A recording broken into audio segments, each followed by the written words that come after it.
Ask any writer, and they'll tell you how important it is, and how challenging it is, to hook the reader early in the story. Beginnings can be the hardest part to write, since the stakes are so high. You need to motivate the reader to stick around until the very end. But when it comes to TV, it seems that writers struggle more with the other end of their stories. Once a screenwriter has the green light to see their story idea make it onto the screen, they're met with a whole different challenge. How to satisfyingly wrap up a story when they don't actually know when it will end. Since television shows are usually greenlit season by season, that means the writers have to write the ending for one season without knowing if they'll be picked up again for another. Unless you're an incredibly popular show, the sword of Damocles always hangs above your head. And even then, a new network CEO or changing economic winds can still scrap your best laid plans. But every storyteller wants to nail the ending. They want to leave their audience feeling like the journey was worth it, that the hours invested paid off and left them feeling satisfied. That's a hard goal to meet, and the stakes get higher the longer a show runs. When I think of TV endings, I can easily recall the ones that made me bawl my eyes out, like The Good Place. Or ones that made me really think about the grand arc of the show and how we decide if someone deserves redemption, like BoJack Horseman. Or even the endings that sent me straight to writing fix-it fanfiction, like the original ending of Full Metal Alchemist. Endings are a writer's or actor's last chance to leave an impression on their audience. They can spell the difference between a show being fondly remembered and rewatched, or erased from the cultural zeitgeist memory. Sorry, Game of Thrones. And from a fan's perspective, endings can represent the ending of a relationship of sorts, especially if the show is particularly long-running. One of the reasons that losing a television show, whether it ends, it's canceled, there's some reason you can't watch it anymore, any kind of loss, is really difficult for people is A, because when you are a passionate fan of something, that thing and the community that comes up around it is very important to you. So it's tied to your identity. We establish our identity within a group. We take inspiration from our favorite characters. So losing that feels like an identity threat, a threat to our very identity and sense of self. We also form communities around the television shows that we fan. So it's a loss of that sense of belongingness that we get from being immersed in that community. That's also really good for our self-esteem. It makes us less lonely. It leads to less depression. So on the one hand, losing a television show is very, very important to fans. Lynn Zubernis is a psychologist and educator, but is perhaps better known by her online handle, Fangasm. She's spent a lot of time thinking about the psychological effects of TV endings and why it can feel like the death of a friend, even if non-fan friends are giving you the side eye over your dramatic reaction. Unfortunately, in the eyes of the rest of the world, they don't really understand that importance and don't feel like it could possibly be that important. So the loss of a television show becomes what we call a stigmatized loss, a loss that's perceived as not valid in some way, maybe even something that it's shameful to feel so strongly about, that goes against what society's norms are for the things that we should be grieving. And because it's a stigmatized loss, that means it can lead to what we call disenfranchised grief. When a loss isn't openly acknowledged and isn't able to be publicly mourned, then people don't get the social support around that loss that they need. Now, having personally lost friends and family to disease and tragedy, I can tell you that grief is so much more all-consuming than my favorite show getting canceled. This is not to make light of the very real losses we suffer in our lives. But there is something to be said for the way that a loss that isn't fully understood by others can be an isolating experience. If you're feeling really sad about Supernatural ending, and you mention that to a family member and they respond with, that's so silly, it's just a stupid TV show, there's no support there. There's no recognition. It's not recognized as a legitimate loss. And that can really get in the way of the way we are able to process our grief and go through the mourning process and feel validated in our feelings. So that can be actually really, really difficult for people. Okay. This is where I can hear Daniel, my husband, rolling his eyes so hard they pop out of his skull. But that's exactly the kind of reaction that Lynn is talking about. It's valid to have feelings. We aren't robots. A good television show is heavily invested in making its audience feel something. So why are we surprised when we feel grief at the end of that journey? And if the fans feel sad when the story has reached its conclusion, I think that should be understood as a sign that they did a good job making us care. We don't get emotional about things that never impacted us to begin with. Let me just go ahead and make this very personal. Picture this. It's October 2021. I'm on my way to work, which at the time was a 90-minute commute by train and bus through the city of Chicago. 2 hours if I was unlucky with traffic. So, I'm on the bus, scrolling through YouTube's video recommendations, when I spot one titled, "The Supernatural Finale Aired and Tumblr Exploded."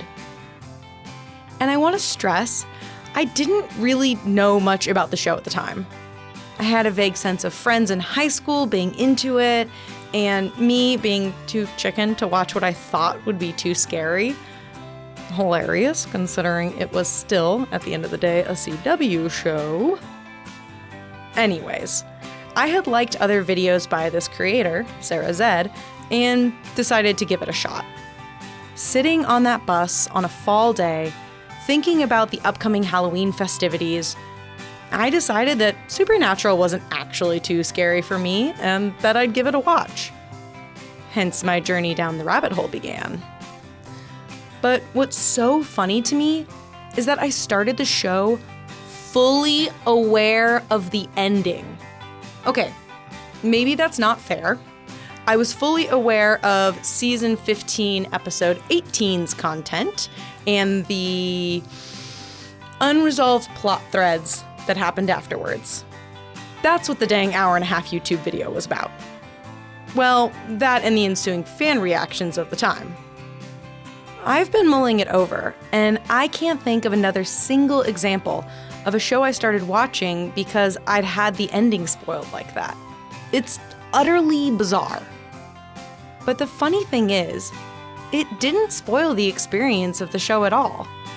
There were plenty of plot points and character development that I got to discover all on my own. But to start a 15-season series based on a video that focused on how it ends, even I know that sounds kind of crazy. So I should have seen it coming, that season 2 of this podcast would be all about endings. The good, the bad, and the ugly. When I first started my deep dive into show endings, I thought our conversations would be straightforward. There are good endings and there are bad endings. My questions were simple. What makes a good ending good? Why do some shows refuse to relinquish their grips on our imagination? What if a show is cut short? Can fans actually impact the chances of it getting renewed? And most importantly, will we ever get more Supernatural? I should have known the truth would be messy, if not impossible to find. As I originally pitched it, I planned to focus on how TV series end and what that does to their fandom. Whether the ending is good, a la Succession or The Good Place, terrible, a la Game of Thrones, or divisive, a la Lost, or, as I would put it, Supernatural. Whether it matters if that show is canceled, like Firefly or Our Flag Means Death, or if it goes out on its own terms, like The Good Place and Supernatural again. Whether there was an attempt at a revival, I'm thinking X-Files, Gossip Girl, or if they were building out the universe, like you see in Star Trek or technically the Winchesters. But also, don't you think the very idea that good ending and bad ending, that's also debatable? Turns out, many of my guests didn't even agree with my initial framing. It's kind of like when vacation's over. Is there any great way to end a vacation? Like get back in traffic, get to the airport and fly home, get dropped off by a helicopter, have grandma pick you up at the bus station, like whatever, it's over. And so all you're going to do is reflect back to your time in the sand and go, man, I dig the beach. And it's over. Like always feel like if you enjoyed something enough, then there's no satisfactory ending. Richard Speight Jr., who casual Supernatural fans will recognize as the trickster/Gabriel, and more intense fans will recall as the director for 11 episodes of Supernatural, just didn't buy that there's ever a quote-unquote good ending that satisfies everyone. What would have made people happy? Nothing, because nobody wants it to go away. Some people would have been more satisfied by something maybe, but not everybody. Whoever was satisfied by something would have left other people feeling cheated. So, it's an unsolvable crime, an unwinnable war. It's a, fool's errand, blah, blah, blah. All the cliches I can think of. It's impossible to get it right. And that in itself is what makes it interesting. And trust me, I tried to give him what I thought were the standard examples of bad television endings. I just don't know if there's anything as a good ending. Like, what would you consider to be a good one? Like, you didn't like Game of Thrones. What is classified in your research or life as a good one? But we'll come back to Rich's question and my response in the next episode. At the time, I thought maybe as someone on the other side of the screen, Rich was an anomaly. There's no magic formula that gives us, like, this is a good ending. Turns out, even fandom researchers were more inclined to agree with Rich than me. My name is Paul Booth. I'm a professor in the College of Communication at DePaul University, where I teach in the media and popular culture area of our college. And my area of interest and research and what I have been researching for, like 20 years now, which is scary when I look in the mirror, is fans and fan behavior and fan communities. Paul and I got much more into the philosophy of endings in all sorts of media and how narrative arcs differ across those mediums. Figuring out what a good ending is. I mean, people have been writing about endings and narratives for hundreds and hundreds of years. Just looking at this sample size of 2 from the many people I spoke to on the topic of TV endings, I think you'll find very quickly in this conversation that my tidy little categories and examples of good and bad endings just didn't last very long. That's why this season I'm pulling from a vast array of folks from all sorts of different fields, including journalists, researchers, the fans themselves, and the creators who made the shows. I'm hoping that each of these different perspectives make you think differently about how endings are structured, or whether endings even matter anymore in the modern age of streaming. Journalist and co-host of the podcast Fansplaining certainly doesn't think so. I think that it's rare to even think about a television show ending in the way I grew up in fandom with TV shows ending now because of streaming, because it's so totally obliterated the traditional, we're talking about American media, because the streamers and then kind of the networks in turn, like kind of following their lead, have obliterated the calendar. Elizabeth Minkle has been in fan spaces much longer than I, and her podcast on all things fandom with co-host Flourish Klink has been going strong since 2016. In our conversation about the difference between old network TV series endings versus those in the new world of streaming, I had to ask, do you think you've seen people deal with endings of television shows differently between before the old times and now the streaming times? Yeah, absolutely. I think that it's rare to even think about a television show ending in the way I grew up in fandom with TV. For clarity's sake, I should mention that both Elizabeth and I fall solidly into the millennial generation. We weren't a part of the generation who watched live as shows like MASH came to an end.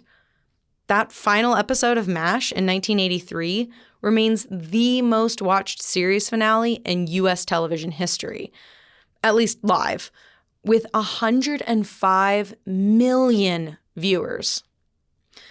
I guess the biggest mass cultural event I can remember in terms of TV show endings would have to be Friends in 2004, but that was still only a vague awareness in the periphery of my life. I was only 12 years old, and my parents wouldn't allow me to watch it anyways. I think that the culture has started to fracture in this century, long before streaming came, right? Like before the Succession finale on Tumblr, someone reblogged like a doctored photo. I don't even know if there's a photo. I think they just described it, but there's a famous photo of people watching the Seinfeld finale in Times Square, right? And they were like, "That's, imagine that with a Succession finale." And I was just like, do you know how few people in the grand scheme of things watch Succession? The idea that these are like Gen Z folks who were like maybe 1 year old when the Seinfeld finale, but like this idea of that huge mass culture. Everything about our viewing experience has slowly started to move away from these big finales that literally everyone is watching. And not just because streaming services have smaller audiences than network television. I don't think endings matter anymore, right? I mean, I don't know if they mattered. I don't think this is just streaming. The audiences are so fractured. And then I think that the cancellations are so unceremonious. For Supernatural fans who listened to the last season, you probably know that at least that show got to plan how and when they wanted to close the story. It was a rare luxury then to know that you could plan for how to leave your audience, and shows on streaming services aren't even given the grace to know if or when they'll get another season. This kind of idea of, oh, maybe my show's going to get renewed. Oh, I hope it does. Oh, when's it going to come back? Oh, I don't know. Right? And so this kind of idea of when your show used to end or get canceled, it happened in a very regimented way. You're like, we're not coming back in the fall, right? This is it, right? Like unceremonious, or this will be the last season. Oh, we have this kind of, 9 months to sit with the last season or whatever. Whereas now, even without the crazy cancellations, just, rug pulling that's happening all over the place, even when shows do get renewed, it just feels so arbitrary. Already, things are getting interesting. In episode 2, we'll explore my initial thesis of how quote-unquote good or bad endings impact their fandoms, using the end of Supernatural, plus lots of other television series as case studies. From there, we'll expand across genres and into corollary arguments. Does it matter if a show is more narrative versus episodic in terms of how it ends? How much control do showrunners have in how their story ends? And what about revivals and reboots? We'll talk about comedies, dramas, genre television shows, limited run series, and even a few shows that just don't seem to end. But with all this talk of endings, it's inevitable that we need to talk about spoilers. Spoiler alert for anybody who doesn't want to hear this. I feel like I can't talk about it without spoiling it. So, sorry, spoilers for Banana Fish? And then I guess spoilers. Can we talk spoilers on this show? Spoiler alert. Just because I got into Supernatural after the ending was spoiled for me doesn't mean that that's what everyone else wants. When it comes to endings, it's basically impossible to disentangle these conversations from, frankly, massive spoilers for these shows. Still, I know you might not want a show that we discuss on the pod to be spoiled for you, even if it's been off the air for months or years. So, before you start yelling at me about spoilers and turn off the show, I'm going to offer you this solution. At the beginning of each episode, I'll let you know what shows we'll be discussing and whether there are any plot points that get revealed in the course of the episode. So you'll hear, In this episode, I spoke with experts and fans about the shows Game of Thrones, How I Met Your Mother, and Avatar: The Last Airbender. We only discussed plot points for Avatar and Game of Thrones. Check the podcast description for timestamps of where you might want to skip ahead if you don't want these shows spoiled for you. And if it makes you feel any better, I do plan on only talking about shows that ended at least a year ago. So hopefully this is your impetus to finally finish that dang show so you can listen to the podcast. I know my editor is frantically trying to finish Supernatural as we speak. And one last note before we depart. This season, we're looking at what can be a fraught issue. As I said at the top of this episode, endings can lead to very real grief, especially in shows that have run for so long, like Supernatural. It can feel like when your group of close friends all go their separate ways for college or careers. But unlike transitioning to the next stage of life, nobody in your friend group will argue with you about a decision to go to a state school versus an Ivy League. That's not the case with TV endings. Whether character arcs feel satisfying to fans, plot lines feel resolved, or even your favorite ship does or doesn't end up together, it's unlikely that everyone will agree on all points. My goal in putting together this podcast isn't to upset anyone. Though, Lord knows it will probably happen with the contentious endings that we'll be discussing. But if you think that I got something wrong, or you wish I'd explored a certain aspect with more depth, I would love to hear from you. I'll include my Twitter handle, or I guess X, in each episode description, and my DMs are always open. I'll also link to a short survey that I put together to hear from you, the fans. If you send me your feedback on the earlier episodes before the later episodes come out, your ideas might even shape our discussions later on in the show. This podcast is an exploration of fandom, not just my individual experiences as a fan. So, yeah, send me your thoughts.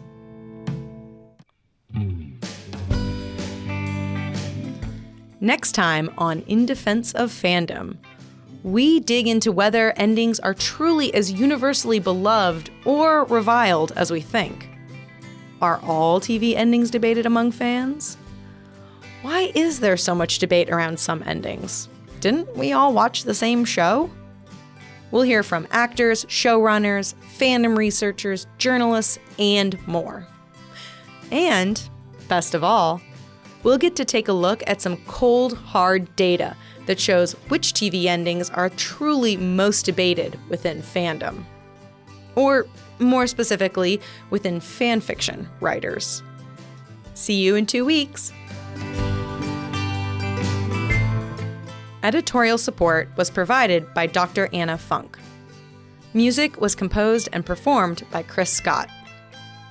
Cover art was designed by Liz Hand. In Defense of Fandom was made possible through an unhealthy obsession and your support via Ko-fi.